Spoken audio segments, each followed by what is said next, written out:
Ladies and gentlemen, again, welcome to another Stiforp Success Training here.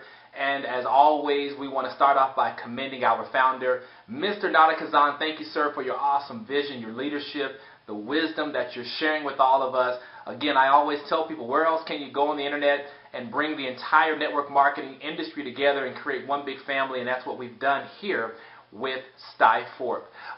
With today's success training, I want to focus in on how to properly edify your upline along with doing a successful three-way call. It sounds very routine, it sounds extremely simple, but I will promise you this. I find more people, probably 90% of the people in this industry, that mess up a very good three-way call. And here's the bottom line with number one, the edification piece. Very important.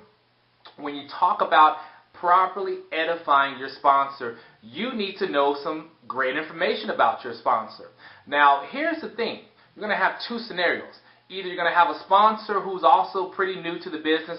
They don't have all these awesome credentials in the business, but you know they were strong enough to at least recruit you. So there's something about them that you can share from a very positive, professional, manner.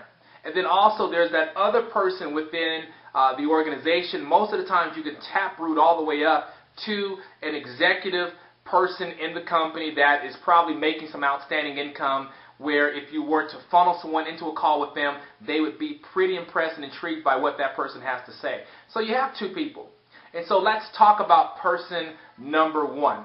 The very first thing is you must, ladies and gentlemen, have a clear understanding of what you're going to say about the person you're introducing them to. So I'm going to go ahead and role play with you right here for a moment. So let's say that Jennifer is the person that brought me into the business. She's a friend of mine. She hasn't made a lot of money in the industry, but I really like the business that she introduced me to, and I've got someone else now that I'm actually introducing them to the business. And so I'm going to be introducing them to Jennifer. So I'm going to give you an idea how I would do this. So I would get on the phone. Let's say I call my good friend Jason up. I would say, hey, Jason, hey, listen, man, this is Tyrone. Listen, Jay, I'm calling you because I have a phenomenal business investment that I want you to look at. A good friend of mine named Jennifer, she and I actually went to college together. She's very sharp. She actually learned about this business investment from another good friend of hers. She brought it over to my house, brought it to my attention. Let me tell you something, man. I am absolutely just blown away at the information. I've made a decision myself to go ahead and make an investment into the company. I'm doing a launch to the phase of what I'm doing right now. But listen, I want to actually connect you, Jason, with Jennifer. She's very sharp. Do you have a few moments? Okay, you do. Excellent. Well, here's what I'm going to do. Let me find out from her what time works best for her. I'm going to then, we'll call you back, give you a couple of times, and then that way we'll go ahead and we'll schedule a time. It won't be no longer than 7 or 8 minutes. Does that sound okay? Okay, perfect, perfect. I'll call you right back. Hang up. Ladies and gentlemen, I'm done with phase one, okay? I'm done. So now what I do is I actually get on the phone with Jennifer. So I call her up. Hey, Jennifer. Hey, this is Tyrone. Listen, I wanted to let you know I just talked to my good friend Jason. Here's the thing is, Jason is definitely open to speaking with you. Let me find out from you what times work best for you. He said he's pretty flexible. Okay, perfect. Okay, so here's what I want to do is then I'll go ahead and call him back. I'll go ahead and lock in the time, and then we'll get on the phone with him for about 10 minutes. But listen, Jennifer, let me tell you a little bit about Jason. Okay, so we're going to pause right here. So, ladies and gentlemen, Jennifer should already know a little bit about Jason's background. So if Jason is a very good friend of mine, and let's say he and I played a little college baseball together, or we just played pickup basketball games there at the local recreational center, or maybe we're engineers at the same engineering firm. Whatever it is, she should know a little bit about Jason, so that way when I do call and we unite all of us together, they both understand that there's a mutual amount of respect that's there. Now notice, with Jennifer and Jason, I didn't do all this with both of them on the phone together. You want to be professional.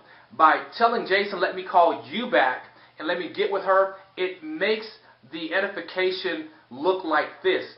I'm actually building her up. If I call her and she's always accessible to me every second, she's not a very busy person. Remember, busy people get things done. It's always one of those old sayings. If you ever want something done, Go find a busy person. They're the ones that you want to get done. So that this is the situation. You want to make sure that you paint that illustration that she's very busy. Her time is extremely valuable. You always want to show value, be in a hurry, and take away. That's one of the biggest things, and we'll talk about that. And so now you go ahead and you set that call up.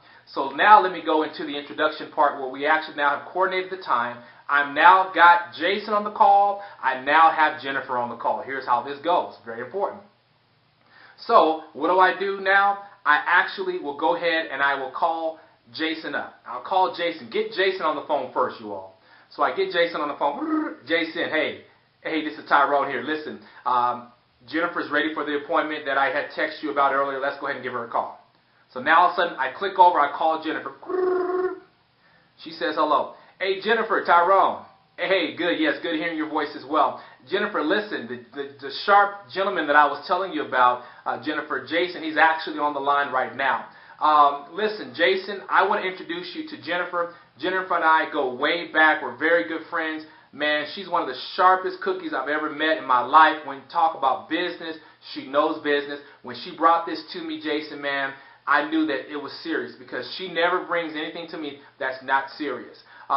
Jennifer, I want to introduce you to Jason. Jason, Jennifer. Ladies and gentlemen, at that point, I'm on the phone, but I mute myself out and I don't say anything.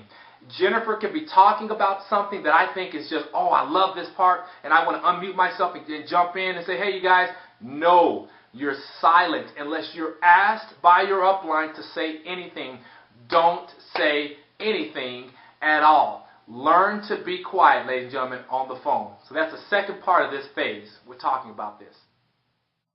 So now I actually want to move into the final phase of how to properly do a three-way with some of the elite executives in your company.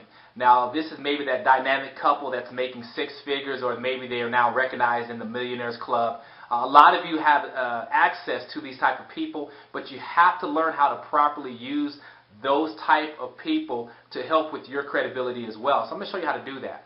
So we still have our very good friend Jason over here. He's had a chance to talk to Jennifer. He loves their conversation, and so far he's extremely interested. Now we know that we can put that cherry on top by introducing them to the executives in the company. So you want to, again, set it up the same way. So by now you should have contacted that group, and same thing. They should know a little bit about Jason. Jason should definitely know something about them, should know how extremely busy they are. So once you've now found a time that works for him and them as well, now you want to go ahead and you want to do the same thing. Call him up first, and then we're going to three-way him into that big call with those executives. So here's how that's going to look. Hey, Jason, listen. I'm getting ready to call Mr. and Mrs. Johnson up. They're ready to talk with you about the business. Listen, man, they're extremely sharp. They're actually earning multiple six figures in this industry, in this particular business opportunity. They are helping us launch our business. They'll do the same thing for you. They help with the credibility of the business for us as well. And they're people that can teach us the exact principles of success with this. So we have the mentorship, the coaching that's needed. So now, ladies and gentlemen, he's ready. So what I'm going to do now is I'm going to click over three-way. I'm going to call them in. Hey, Mr. and Mrs. Johnson. Hey, this is Tyrone here. I'm going to three-way you in here. So I three-way him. Jason, hey, listen, man, I have the distinct privilege and honor to actually introduce you to our upline executives, Mr. and Mrs. Johnson. Now, Jason, I shared a little bit about their background with you, but let me tell you something. I told them how sharp you are. I told them that this guy here is a go-getter. But listen to me, this particular couple here, they've actually hit the elite level, which means they're doing anywhere between $50,000 to $60,000 a month in this business opportunity. They've been here for about 17, 18 months. They know exactly what we need to do, the type of application that's needed so that we can work around our schedules and build ourselves a strong residual income with this company. So at this time, Jason, I want to introduce you to Mr. and Mrs. Johnson. Mr. and Mrs. Johnson, this is my very good friend, Jason. I'm going to turn it over to you all. Ladies and gentlemen, I'm done. I'm muting myself out again. I never interrupt my upline, Mr. and Mrs. Johnson, just like I said with Jennifer. Why?